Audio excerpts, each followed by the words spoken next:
Me pasaba todo el tiempo entrevistando a los futuros residentes, apuntando sus nombres en una lista, resolviendo quién iba a ingresar y cuándo. Las entrevistas tenían lugar entre las 9 de la mañana y la 1 del mediodía y en general hablaba con 20 o 25 personas por día.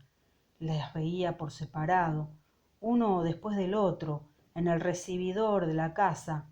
Aparentemente en otros tiempos se habían producido unos cuantos incidentes desagradables, ataques violentos, grupos de gente tratando de entrar a la fuerza, por lo cual siempre había un guardia armado de servicio mientras se realizaban las entrevistas.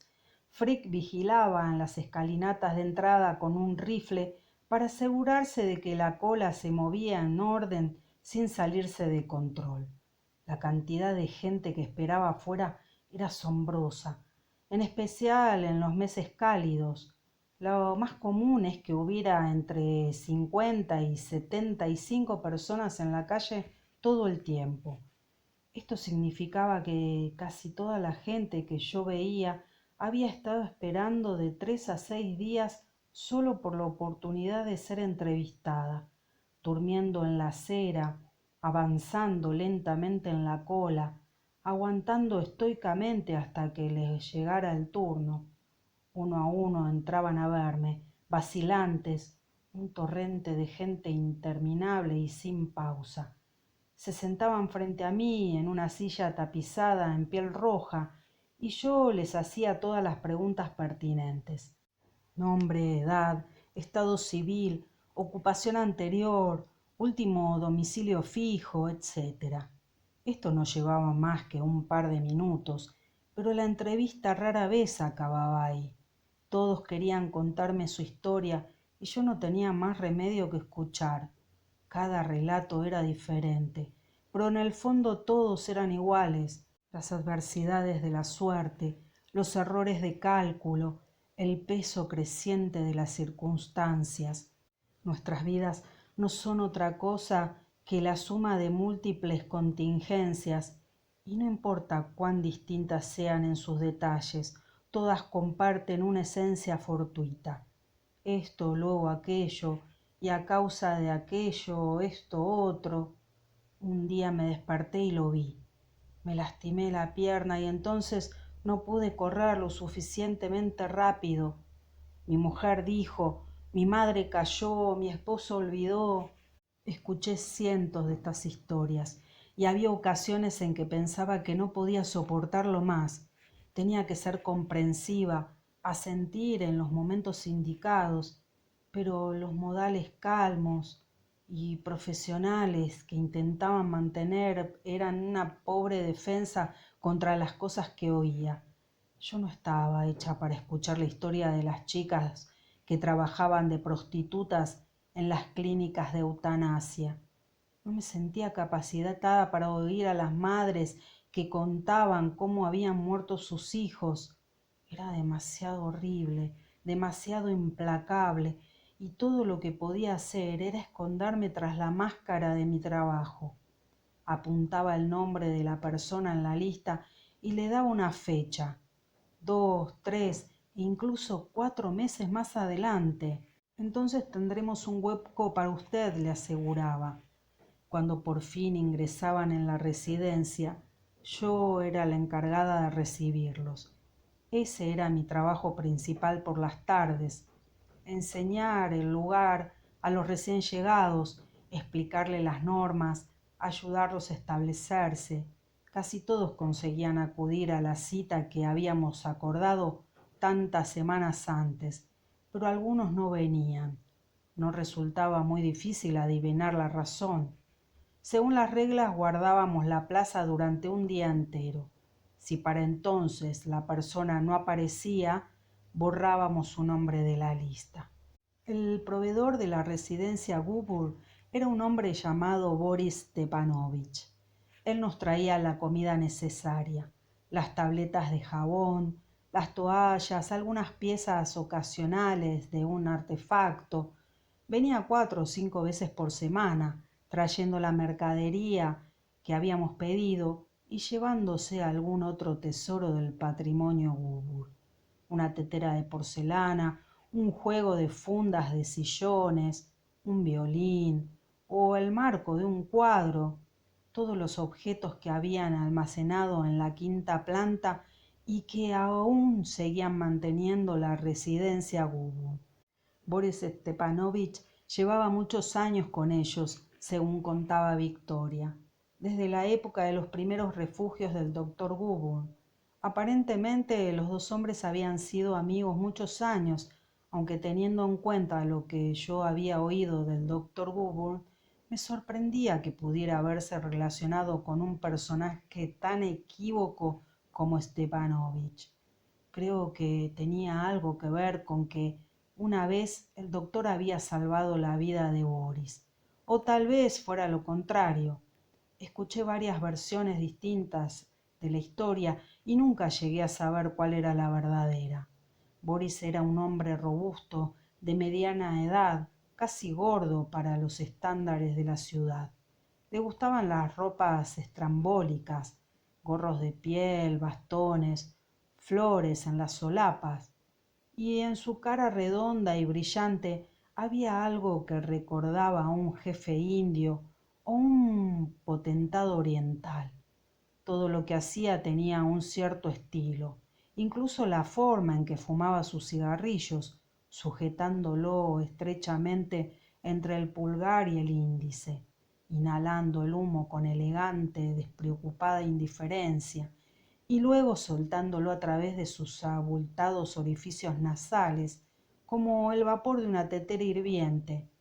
Por lo general resultaba difícil seguir sus conversaciones, y cuando lo conocí mejor me acostumbré a esperar una gran dosis de confusión cada vez que Boris abría la boca.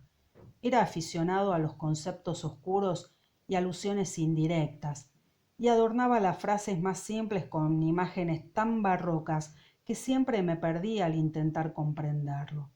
Boris tenía miedo de lo que lo detuvieran y empleaba las palabras como un medio de locomoción. Estaba siempre en movimiento, corriendo y desplazándose, desapareciendo y apareciendo en otro sitio poco después. En distintas ocasiones me contó tantas historias diferentes sobre sí mismo, hizo tantos balances contradictorios de su vida, que dejé de intentar creerlo. Un día me aseguraba que había nacido en la ciudad y había pasado ahí toda su vida. Al siguiente, como si hubiese olvidado la historia anterior, me decía que había nacido en París y que era el hijo mayor de un emigrante ruso.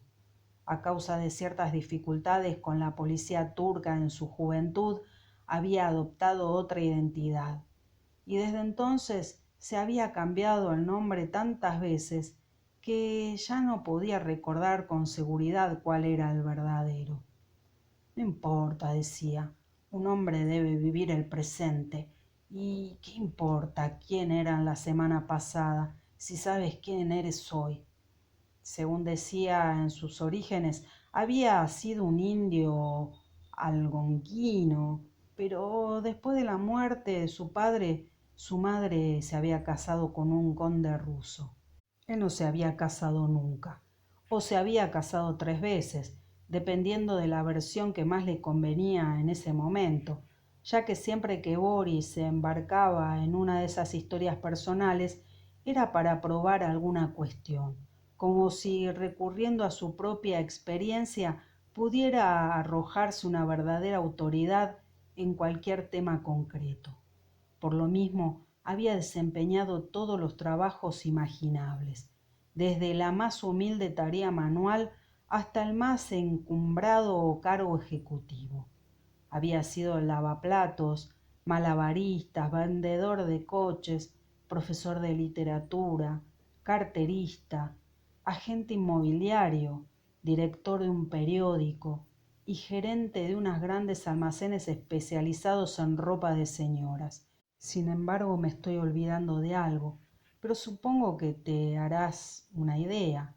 Boris nunca esperaba que le creyeras, pero al mismo tiempo no consideraba que sus invenciones fueran mentiras. Formaban parte de un plan casi consciente de crear un mundo más agradable para sí mismo, un mundo que cambiara a su antojo, que no estuviera sujeto a las mismas leyes y tristes necesidades que nos hundían a todos los demás. A pesar de que todo esto no lo convertía en un hombre realista, en la aceptación más estricta de la palabra, tampoco se engañaba a sí mismo.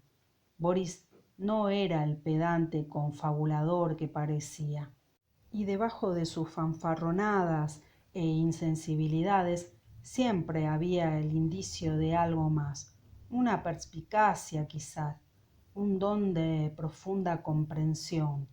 No iría tan lejos como para decir que era una buena persona, no en el sentido en que lo eran Isabel y Victoria, pero Boris tenía sus propias reglas y se ajustaba a ellas. Al contrario de cualquier otra persona que yo había conocido aquí, él conseguía permanecer por encima de las circunstancias. Hambre, asesinatos, las peores formas de crueldad, pasaba al otro lado de ellas, incluso a través de ellas, y aún así siempre salía ileso. Era como si se hubiese imaginado todas las posibilidades por adelantado, y por lo tanto nunca se sintiera sorprendido de lo que ocurría. Inmanemente a esta actitud había un pesimismo tan profundo, tan desolador, tan a tono con los hechos, que casi le daba un aspecto despreocupado. Una o dos veces por semana Victoria me pedía que acompañara a Boris en sus recorridos por la ciudad, sus expediciones de compra y venta, tal como él las llamaba. Yo no servía de mucha ayuda, pero siempre me alegraba la oportunidad de dejar mi trabajo, aunque solo fuera por unas pocas horas. Creo que Victoria me entendía y tenía cuidado de no forzarme mucho. Los ánimos seguían bajos y la mayor parte del tiempo me encontraba en un estado de frágil sensibilidad. Me alteraba con facilidad y estaba malhumorada e incomunicativa sin razón aparente. Quizás Boris fuera una buena medicina para mí, y empecé a esperar con ansiedad nuestras pequeñas excursiones que me arrancaban de la monotonía de mis pensamientos. Boris nunca me llevaba a comprar. Nunca supe dónde adquiría la comida de la residencia, ni cómo lograba conseguir lo que le pedíamos, pero con frecuencia lo vi vender los objetos de los que Victoria había elegido desprenderse. Se llevaba un 10% de las ventas, pero al mirarlo negociar, cualquiera pensaría que lo estaba haciendo solo para sí mismo. Boris tenía la regla de no visitar a un mismo agente de resurrección más de una vez al mes. Como consecuencia recorríamos la ciudad entera, dirigiéndonos a un sitio nuevo cada vez, con frecuencia incursionando en zonas que yo nunca había visitado. Boris había tenido un coche, un Stuttgart, según decía, pero el estado de las calles se había vuelto demasiado imprevisible y ahora hacía todas las salidas a pie, llevando bajo el brazo el objeto que Victoria le había dado. Improvisaba las rutas mientras caminábamos, siempre evitando las concentraciones de gente. Me llevaba por pasadizos escondidos y callejuelas desiertas, andando metódicamente sobre el pavimento acanalado, evitando los numerosos peligros y obstáculos, girando ahora a la izquierda y luego a la derecha, sin romper el ritmo en ningún momento. Se movía con una agilidad sorprendente para un hombre de su tamaño, y a menudo me resultaba difícil seguir su paso, canturreando canciones para sí, parloteando sobre cualquier tema. Boris correteaba con enérgico buen humor mientras yo me apresuraba para alcanzarlo. Parecía conocer a todos los agentes de resurrección y empleaba una táctica distinta con cada uno, entrando ruidosamente con los brazos abiertos en algunos lugares, asomándose silencioso en otros. Cada personalidad tiene su punto débil y Boris se esforzaba en aprovecharlo. Si un agente tenía debilidad por los halagos, Boris siempre lo halagaba. Si otro tenía predilección por el color azul, Boris le llevaba objetos azules. Algunos preferían una conducta respetuosa, a otros les gustaba que le trataran como camaradas, a otros solo les interesaban los negocios. Boris le daba el gusto a todos, mintiéndole sin el más mínimo cargo de conciencia. Pero eso era parte del juego y Boris nunca lo veía como otra cosa. Sus historias eran descabelladas, pero las inventaba con tanta rapidez, las adornaba con detalles tan elaborados y hablaba con tal aire de convicción que era difícil no caer en ellas. Mi querido amigo, decía por ejemplo, mire atentamente esta taza de té. Tómela con sus propias manos si así lo desea. Cierre los ojos, llévese a la boca e imagínese que está bebiendo té, así como yo mismo lo hice hace 31 años en la sala de la condesa Oblomov. En aquella época yo era un joven estudiante de literatura en la universidad, delgado, aunque no lo crea, delgado y apuesto, con una hermosa cabellera de pelo ondulado. La condesa era la mujer más maravillosa de Minsk, una joven viuda de increíbles encantos. El conde, heredero de la gran fortuna de los Oblomov, había muerto en un duelo, un asunto de honor que no voy a discutir ahora, y puede imaginarse el efecto que esto produjo en los hombres de su entorno. Tenía una legión de pretendientes, sus salones eran la envidia de todo Minsk. Era una mujer tan extraordinaria que el recuerdo de su belleza nunca me abandona.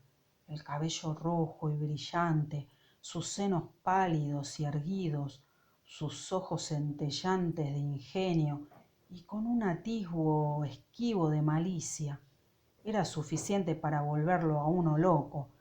Competíamos por su atención, la adorábamos, le escribíamos poesía, todos estábamos locamente enamorados. Pero fui yo, el joven Boris Stepanovich, el que logró ganarse los favores de esta peculiar vampiresa. Modestia aparte, si usted me hubiese visto entonces, hubiera sabido el porqué. Teníamos citas en lugares alejados de la ciudad, encuentros nocturnos, visitas clandestinas a mi guardilla. Viajaba disfrazada por toda la ciudad y pasé un largo y espléndido verano como invitado en su mansión campestre. La condesa me abrumaba con su generosidad, no sólo con la entrega de su persona, que hubiese sido suficiente, se lo aseguro, más que suficiente, sino con los regalos que me hacía, con la infinita bondad que demostraba conmigo, las obras de Pushkin encuadernadas en piel, una tetera de plata, un reloj de oro, tantas cosas que nunca podría enumerarlas todas. Entre ellas se encontraba un exquisito juego de té que había pertenecido a un miembro de la corte francesa, el duque de Fontamás, y que yo sólo usaba cuando venía ella a visitarme, guardándolo para aquellos momentos en que la pasión la inducía a atravesar las calles nevadas de Minsk para refugiarse en mis brazos. Sin embargo, el tiempo es cruel y el juego ha sufrido el paso de los años. Los platillos se han cuarteado, las tazas se han roto, muchas de las piezas se han perdido. Pero a pesar de todo, esta única reliquia ha sobrevivido, este último vínculo con el pasado. Trátela con dulzura, amigo mío. Tiene usted mis recuerdos en esa mano. Creo que el truco consistía en hacer que las cosas inertes cobraran vida. Boris desviaba la atención de los agentes de resurrección de las cosas, convenciéndolos de que aquello que les vendía no era la taza de té, sino la mismísima condesa Oblomov. No importaba si estas historias eran verdaderas o no. Una vez que la voz de Boris comenzaba su trabajo, lograba liar por completo el asunto. Aquella voz era probablemente su arma más poderosa. Tenía una increíble gama de timbres y matices, y en sus discursos alternaba sonidos fuertes y débiles, permitiendo que las palabras accedieran y cayeran en una profunda e intrincada andada de sílabas. Boris tenía debilidad por las frases trilladas y los sentimentalismos literarios, pero a pesar de la vulgaridad de sus palabras, las historias eran muy realistas. Las interpretaciones eran fundamental y Boris no dudaba en utilizar los trucos más rastreros. Si era necesario, derramaba lágrimas verdaderas. Si la situación así lo requería, arrojaba un objeto al suelo destrozándolo. Una vez, para probar su fe en un par de gafas de apariencia frágil, hizo malabarismo con ellas durante más de 5 minutos. Yo siempre me sentía un poco avergonzada por estas representaciones, pero no había duda de que funcionaba. Después de todo, los precios se establecen por la ley de la oferta y la demanda, y en aquel entonces no había mucha demanda por aquellas valiosas antigüedades. Solo los ricos podían darse el lujo de adquirirlas. Los comerciantes del mercado negro, los comisionistas de basura, los propios agentes de resurrección. Y Boris no hubiese conseguido nada poniendo énfasis en su utilidad. La verdad es que eran extravagancias, objetos para poseer como símbolos de riqueza y poder. De ahí las historias sobre la condesa Oblomov y duques franceses del siglo XVIII. Cuando alguien compraba un jarrón antiguo de Boris, no sólo obtenía un jarrón, junto con él adquiría un mundo entero. El apartamento de Boris estaba en un pequeño edificio, a no más de 10 minutos de la residencia. Con frecuencia, después de terminar nuestros negocios con los agentes de resurrección, volvíamos ahí a tomar una taza de té. A Boris le gustaba mucho el té y casi siempre lo acompañaba con alguna clase de pasta, verdaderos lujos de la casa de las tartas de Windsor Boulevard, buñuelos de nata, bollos de canela, leonesas de chocolates, todos adquiridos a precios escandalosos. Sin embargo, Boris no podía renunciar a esas pequeñas concesiones y las saboreaba lentamente, masticando al ritmo de un leve zumbido musical en la garganta, un constante rumor, mezcla de risa y suspiro prolongado. Yo también me deleitaba con esos tés, aunque no tanto por la comida como por la insistencia de Boris en que compartiera con él. Mi joven y viuda amiga está demasiado demacrada, solía decir. Debemos engordarla, devolverle la lozanía a sus mejillas, debemos devolver el brillo a los ojos de Ana Bloom.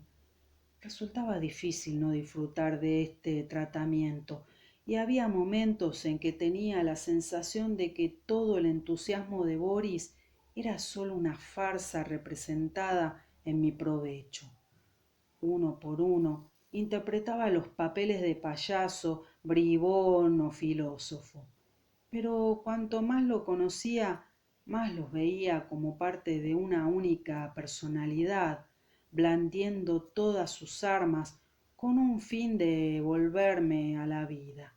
Nos volvimos muy buenos amigos y tengo una deuda de gratitud con Boris por su compasión, por los duros y constantes ataques que lanzaba contra la muralla de mi tristeza. El apartamento era un miserable recinto con 3 habitaciones, repleto de objetos acumulados durante años: vajilla, ropa, maletas, mantas, alfombras y toda clase de chucherías. Apenas llegaba a la casa, Boris se metía en su habitación, se quitaba el traje, lo colgaba cuidadosamente en el armario y se ponía un par de pantalones viejos, zapatillas y una bata. Esta última era un recuerdo bastante curioso de días pasados, una prenda larga, realizada en terciopelo rojo con cuello y puños de armiño, ahora completamente raída, con agujeros de polilla en las mangas y la espalda deshilachada. Pero Boris la usaba con su acostumbrada desenvoltura. Después de alisar hacia atrás sus cabellos ralos y mojarse el cuello con colonia, volvía al estrecho y polvoriento salón para preparar el té. Casi siempre me contaba historias de su vida, pero algunas veces hablaba de las cosas que tenía en la habitación, cajas de curiosidades, extraños tesoros, los restos de miles de expediciones de compra y venta. Boris estaba especialmente orgulloso de la colección de sombreros que guardaba en un gran baúl de madera situado al lado de la ventana. No sé cuántos sombreros tenía, pero creo que 2 o 3 docenas, tal vez más. A veces escogía un par para que usáramos mientras bebíamos el té. Este juego le divertía mucho y debo admitir que yo también disfrutaba con él, aunque me costaría mucho explicar por qué. Había sombreros hongo, de vaqueros, feces, cascos, birretes y boinas, cualquier tipo de tocado imaginable. Cada vez que le preguntaba a Boris por qué los seleccionaba, me daba una respuesta diferente. Una vez me dijo que usar gorros era parte de su religión. Otra vez me explicó que cada uno de esos sombreros había pertenecido a un pariente y que los usaba para comunicarse con sus antepasados muertos. Decía que al ponerse un sombrero adquiría las cualidades de un antiguo dueño. Lo cierto es que le había puesto un nombre a cada uno de ellos, aunque yo creo que eran más bien manifestaciones de sus propios sentimientos hacia los sombreros, antes que las representaciones de seres que habían existido realmente. El fez, por ejemplo, era el tío Abdul, el sombrero hongo, Sir Charles, el birrete, el profesor Solomón. Sin embargo, en otra ocasión, cuando volví a mencionar el tema, Boris me dijo que le gustaba usar sombreros porque así impedía que los pensamientos se le volaran de la cabeza. Si ambos los usábamos mientras bebíamos el té, seguramente tendríamos conversaciones más inteligentes y estimulantes. Solo recuerdo una ocasión en que Boris pareció bajar la guardia, y esa es la conversación que tengo más presente, la que permanece más vívidamente. Aquel día llovía, un aguacero interminable y monótono, y yo me quedé más de lo habitual, resistiéndome a abandonar el calor del apartamento para volver a la residencia. Boris estaba de un humor extrañamente meditativo, y yo había llevado la voz cantante durante casi toda la visita. Cuando me armé de valor para ponerme el abrigo y despedirme, recuerdo el olor al paño húmedo, el reflejo de las velas en la ventana, la intimidad del momento, propio de un refugio. Boris tomó mi mano y la apretó estrechamente en la suya, mirándome con una sonrisa siniestra y enigmática. Debes comprender que todo es un espejismo, querida mía. No estoy segura de entenderte, Boris. La residencia está construida sobre cimientos de nubes. A mí me parece perfectamente sólida. Estoy ahí cada día, ya lo sabes, y la casa nunca se ha movido, ni siquiera ha temblado.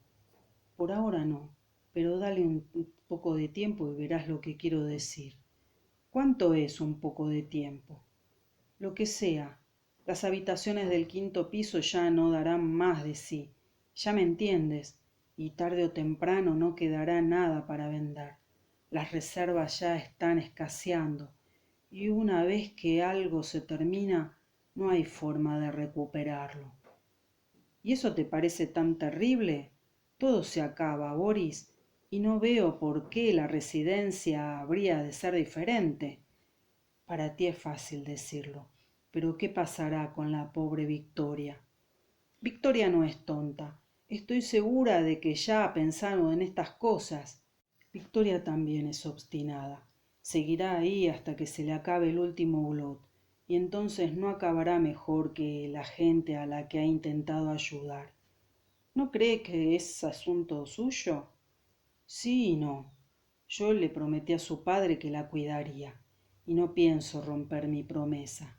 Si lo hubieses visto cuando era joven, hace unos años antes del colapso, era tan hermosa, estaba llena de vida. Me aterra pensar que pueda sucederle algo. Me sorprendes, Boris. Hablas como un verdadero sentimental. Me temo que todos hablamos nuestro propio lenguaje fantástico. Puedo prever el futuro y lo que veo no me gusta nada. Los fondos de la residencia llegarán a su fin. Yo tengo algunos recursos adicionales en esta casa, por supuesto. Aquí Boris abarcó todos los objetos en un solo gesto. Pero también estos se acabarán. A menos que empecemos a mirar hacia adelante, no tendremos mucho futuro. ¿Qué quieres decir? Hacer planes, considerar las posibilidades, actuar. ¿Y esperas que Victoria te siga? No necesariamente, pero tú estás de mi parte, al menos es una ventaja. ¿Qué te hace pensar que yo pueda tener influencia sobre ella? Lo veo con mis propios ojos, sé lo que está pedazando ahí. Victoria nunca ha reaccionado ante nadie como contigo. Está totalmente prendada de ti. Solo somos amigas. Hay mucho más que eso, querida, mucho más. No sé de qué estás hablando. Lo sabrás. Tarde o temprano comprenderás todo lo que te digo. Te lo garantizo. Boris tenía razón. Con el tiempo lo comprendí. Por fin sucedieron todas esas cosas que estaban a punto de suceder. Sin embargo, me costó bastante darme cuenta. De hecho, solo advertí lo que pasaba cuando lo tuve frente a mí, aunque tal vez eso pueda excusarse, ya que soy la persona más ignorante que haya existido. Ten paciencia, sé que ahora empiezo a balbucear, pero las palabras no acuden en mi ayuda para decir lo que quiero. Debes tratar de imaginarte cómo eran las cosas para nosotros entonces. La sensación de la fatalidad pesando sobre nosotros, el aire de irrealidad que parecía acechar en todo momento. Lesbianismo es solo una palabra objetiva, pero no hace justicia a los hechos. Victoria y yo no nos convertimos en pareja en el sentido habitual de la palabra. Más bien, cada una de nosotras se convirtió en un refugio para la otra, el sitio donde podíamos acudir a buscar consuelo para la soledad. Al final, el sexo era lo menos importante. Después de todo, un cuerpo, solo un cuerpo, y en realidad no importa si la mano que te toca es la de un hombre o la de una mujer. Estar con Victoria me brindó placer, pero también me infundió valor para vivir otra vez en el presente. Esto era lo más importante. Dejé de mirar hacia atrás todo el tiempo y poco a poco se fueron sanando las innumerables heridas que llevaba conmigo. No volví a sentirme un ser completo, pero al menos dejé de odiar mi vida. Una mujer se había enamorado de mí y yo descubrí que era capaz de amarla. No te pido que lo entiendas, solo que lo aceptes como un hecho. Hay muchas cosas en mi vida de las cuales me arrepiento, pero esta no es una de ellas. Comenzó hacia el final del verano, 3 o 4 meses después de mi llegada a la residencia. Victoria vino a charlar a mi habitación por la noche. Yo estaba agotada, me dolía la espalda y me sentía más desanimada que de costumbre. Comenzó a masajearme la espalda de forma amistosa, intentando relajar mis músculos, del mismo modo cortés en que lo haría una hermana en las mismas circunstancias. Sin embargo, nadie me había tocado muchos meses, no desde la última noche que pasé con Sam, y yo casi había olvidado lo bien que sentaba un masaje como aquel. Victoria siguió deslizando sus manos hacia arriba y hacia abajo de mi columna y finalmente los metió por debajo de la camiseta, tocando la piel desnuda con sus dedos. Aquello era extraordinario y pronto comencé a sentir que flotaba de placer, como si mi cuerpo estuviera a punto de estallar. Incluso entonces creo que ninguna de las dos sabía lo que iba a suceder. Fue un proceso lento. Avanzó sinuosamente, paso a paso, sin un objetivo claro en mente. Llegado un momento, la sábana dejó mis piernas al descubierto y no me preocupé por subirlas. Las manos de Victoria recorrían zonas cada vez más amplias de mi cuerpo, abarcando mis piernas y nalgas, vagando sobre mis costados hasta los hombros, y por fin no hubo parte de mi cuerpo que se resistiera a sus caricias. Giré, apoyándome sobre la espalda, y ahí estaba Victoria inclinándose ante mí, desnuda bajo la bata, un pecho asomado por la abertura. Es tan hermosa, le dije, que quisiera morir. Me incorporé un poco y comencé a besarle el pecho, aquel seno turgente y hermoso, tanto más grande que los míos, rozando la aureola de color marrón claro, moviendo la lengua a lo largo de la red de venas azules que se adivinaban casi en la superficie. Me pareció algo grave y chocante, y en los primeros instantes sentí que me hundía en un deseo que solo se encuentra en las profundidades de los sueños, pero ese sentimiento no duró mucho, y me abandoné, me dejé arrastrar por completo. Durante los meses siguientes seguimos acostándonos y por fin comencé a sentirlo como algo natural. El tipo de trabajo de la residencia era demasiado desmoralizador si uno no tenía con quién apoyarse, sin un lugar permanente donde expresar los sentimientos. Demasiada gente iba y venía, demasiadas vidas pasaban a tu lado, y cuando llegabas a conocer a una persona, ésta ya tenía que hacer las maletas para marcharse. Entonces vendría otra, dormiría en la misma cama, se sentaría en la misma silla, caminaría por las mismas parcelas de tierra. Luego llegaría su hora de marchar y el proceso entero comenzaría de nuevo. Por el contrario, Victoria y yo estábamos ahí, la una para la otra, en las buenas y en las malas, como solíamos decir, y aquello era lo único inmutable en medio de los cambios que se sucedían a nuestro alrededor. Gracias a este vínculo pude reconciliarme con mi trabajo, y eso a su vez tranquilizó mi espíritu. Luego sucedieron otras cosas y ya no fue posible seguir. Hablaré de eso en un momento, pero lo importante es que en realidad nada cambió. El vínculo seguía ahí, y yo descubrí de una vez y para siempre que Victoria era una persona extraordinaria. Fue a mediados de diciembre, justo para las primeras oleadas importantes de frío. El invierno no llegó a ser tan cruel como el anterior, pero entonces nadie podía predecirlo. El frío trajo consigo todos los malos recuerdos del año anterior, y se podía apreciar cómo crecía el pánico en las calles, la desesperación de la gente preparándose para la embestida.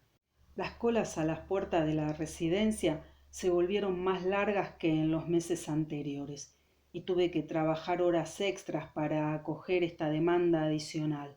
Recuerdo que aquella mañana en particular había visto 10 o 11 personas en rápida sucesión, cada una con una horrible historia que contar. Una de ellas, su nombre era Felisa Reilly, una mujer de unos 60 años, estaba tan acongojada que se derrumbó y se puso a llorar frente a mí, tomándome la mano y pidiéndome que la ayudara a encontrar a su marido, que había salido en junio y no había vuelto a aparecer. ¿Qué esperabas que dijera? No puedo dejar mi puesto e irme a vagabundear por ahí con usted, le dije. Tengo demasiado trabajo aquí. Sin embargo, ella continuó haciendo una escena y acabé enfadándome por su insistencia. Mire, le dije, usted no es la única mujer en la ciudad que ha perdido a su marido. El mío ha desaparecido igual que el suyo y por lo que sé ambos están muertos. ¿Acaso estoy llorando y tirándome de los pelos? Es algo que todos tenemos que afrontar. Me aborrecí a mí misma por soltarle todos esos lugares comunes y por tratarla tan bruscamente, pero me resultaba difícil razonar ante su histeria y sus cuentos sobre el señor Reilly, sus 3 hijos y el viaje de luna de miel que habían hecho 37 años antes. No me importa lo que le haya pasado a usted, me dijo por fin. Una zorra insensible como usted no merece tener marido. Puede coger su elegante residencia y metérsela donde le quepa. Si el buen doctor la escuchara hablar, se revolvería en su tumba. Algo así, aunque no recuerdo las palabras exactas. Entonces la señora Reilly se puso de pie y se marchó con un último gesto de indignación. En cuanto salió, apoyé la cabeza sobre el escritorio y cerré los ojos, preguntándome si no estaría demasiado cansada para ver a más gente. La entrevista había sido un desastre, solo por culpa mía, por sacar a relucir mis sentimientos. No tenía excusa, no había justificación para descargar mis problemas sobre una pobre mujer que obviamente estaba fuera de sí por el dolor. Debo de haberme adormecido solo unos 5 minutos, tal vez apenas un instante, no puedo asegurarlo. Todo lo que sé es que pareció mediar una distancia infinita entre aquel momento y el siguiente, desde que cerré los ojos hasta que volví a abrirlos. Levanté la vista y ahí estaba Sam, sentado frente a mí para que lo entrevistara. Al principio pensé que aún estaba dormida.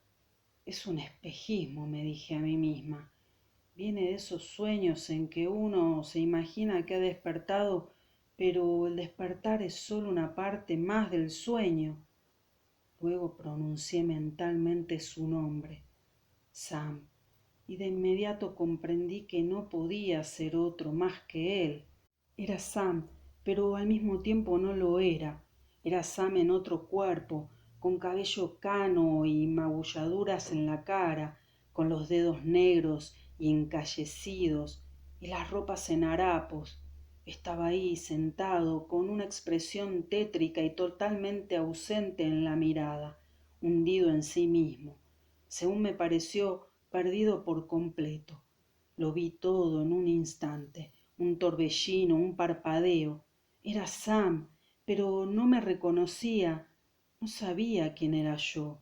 Sentí como mi corazón latía con fuerza y por un momento creí que iba a desmayarme. Entonces, lentamente, 2 lágrimas comenzaron a rodar por las mejillas de Sam. Se mordía el labio inferior y su mentón temblaba a punto de perder el control. De repente todo su cuerpo empezó a temblar. Lanzó una bocanada de aire y no pudo contener más los sollozos que había intentado reprimir. Giró la cabeza para que no lo viera, aún tratando de mantener el control, pero los espasmos siguieron convulsionando su cuerpo y aquel sonido contenido y ronco continuó escapando de sus labios cerrados. Yo me levanté de la silla, caminé vacilante hasta el otro lado del escritorio y lo abracé. Apenas lo toqué, escuché el crujir de los periódicos que acolchonaban su abrigo. Un momento después comencé a llorar y ya no pude parar. Me aferré a él tan fuerte como pude, hundiendo mi cara en su abrigo y lloré sin parar.